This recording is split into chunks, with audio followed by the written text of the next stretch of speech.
And magandang araw po sa ating lahat, sa mga nakikinig sa akin. Ayan, palike and subscribe naman po ako sa kwento ko. And kung nagustuhan niyo po yung kwento ko, palike naman po. At pwede po kayo mag-comment, babasahin ko pong lahat yan. Ayan, marami pong salamat. Umpisahan na po natin yung kwento. Mabilis naman nakalapit sa kanya ang lalaki. Miss, ayos ka lang ba? Nag-alala nitong tanong sa baritonong tinig. Oh, yeah. Nahihiya niyang tugon. Laking pasalamat niya at hindi gaanong maliwanag dahil alam niyang pulang-pula na ang kanyang mukha sa pagkapahiya. Tinulungan siya ng lalaki na makatayo ng maayos. Sinulapan nito ang high heels niya. Hindi ka dapat naglalakad dito sa buhanginan na ganyan ang suot na high heels. Hindi naman niya gustong magsuot niyon, pero kailangan dahil nakagown siya.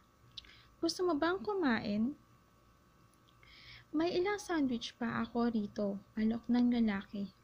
Tumingin si Aina sa isa pang platong nasa buhanginan na may nakapatong na mga sandwiches.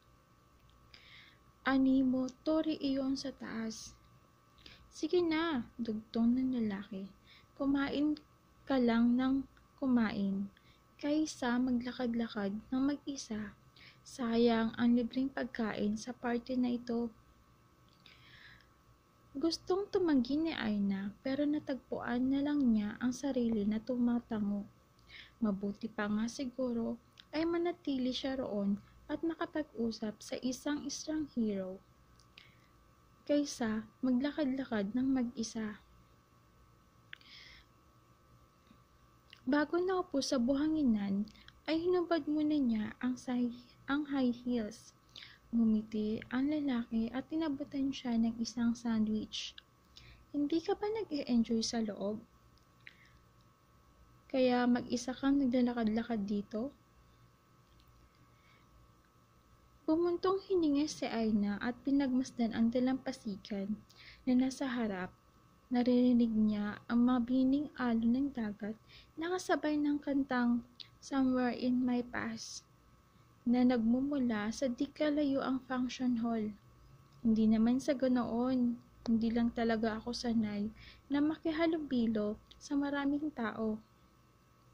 Ikaw, hindi ka ba nag-e-enjoy? Ngumiti ang lalaki, hindi naman.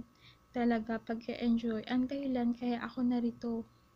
Andito ako para kumain. Tumawa pa ito ng mahina. Napangiti na rin si Aina. Halata naman iyon.